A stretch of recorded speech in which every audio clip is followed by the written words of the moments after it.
Ladies and gentlemen, there's thunder and rain in the background. It's very exciting.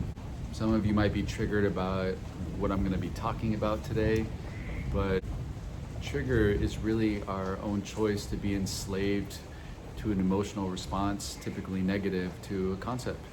But again, it's just a choice. So, and concepts are just concepts. I was watching Ancient Aliens on Netflix, and so you know this is going to be good, right?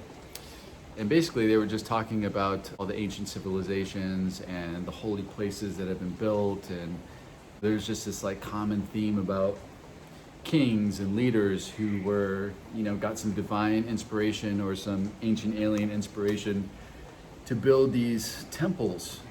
And it's kind of been interpreted that like these temples were built for aliens to land, or a place to worship later, or a place to connect to God, or whatever.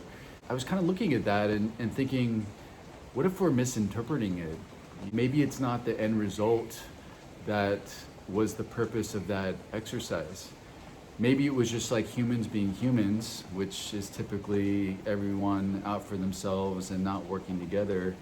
And the divine inspiration came from getting people to actually work together in a singular purpose. It was the journey of building that temple that was actually the point of the exercise, right?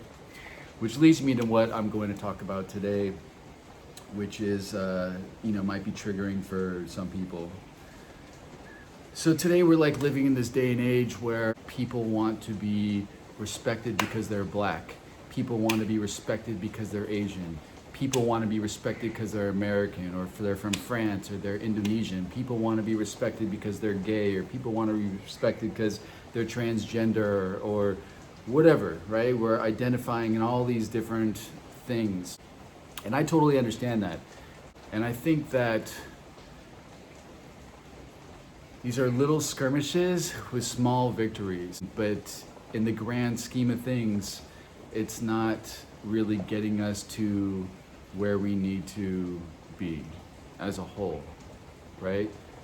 Because the truth of the matter is that look at what we're asking to be respected for. Basically, we are souls that through no conscious choice entered these bodies for this lifetime. We wound up in bodies that we did not pick the color of. We wound up in these bodies that we not pick the sexual orientation of, and we wound up being born in these pieces of land that we also did not choose. Yet, we want to take so much pride in those things like they mean something. And the other thing is that our experience on this earth, in these bodies, in this land, associated with this religion or whatever we're born into, is so temporary and fleeting.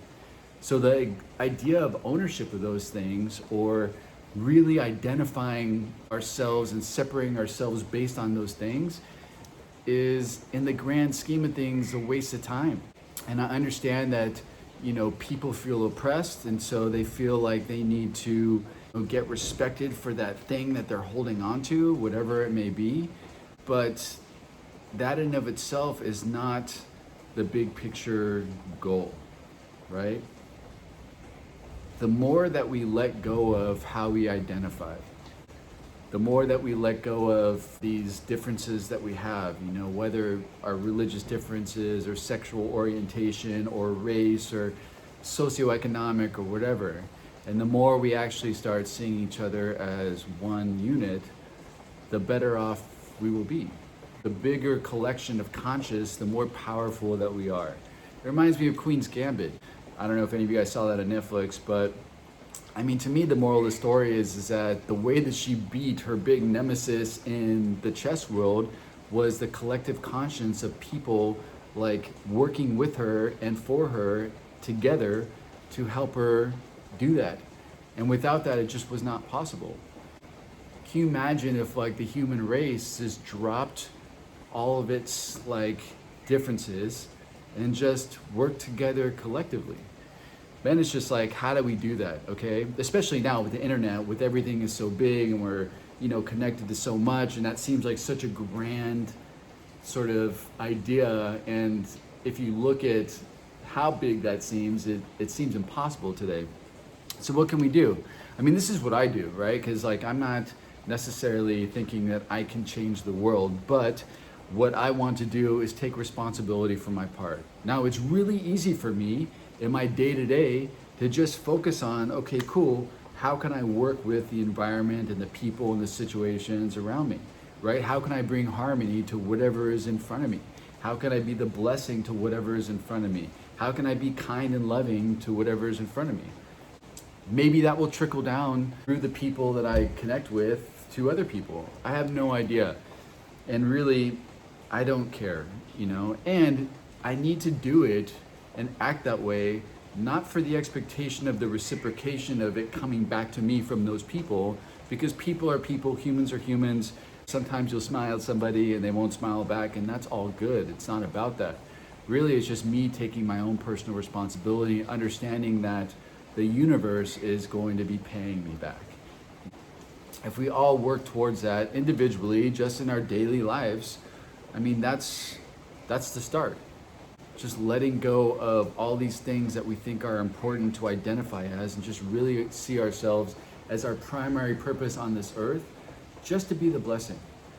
Just to be the blessing in the moment that's in front of us, and that's it. Keeping it that simple, that being our primary purpose no matter what we're doing in life, just trying to be kind and loving. That's it. Not needing to react to everybody, because anytime you react to somebody, basically you are becoming their slave. Just like this whole idea of triggering, right? You're giving them power over you that you don't have to give. So by being kind no matter what, we are holding on to the power. We are holding on to the integrity. We are unwavering. And that's the beauty of everything. Again, this is going to be a practice. This is not something that we're going to naturally do, because really it's undoing everything that we've been brought up to learn. And we also have the masses and society working against us by, trying to divide us.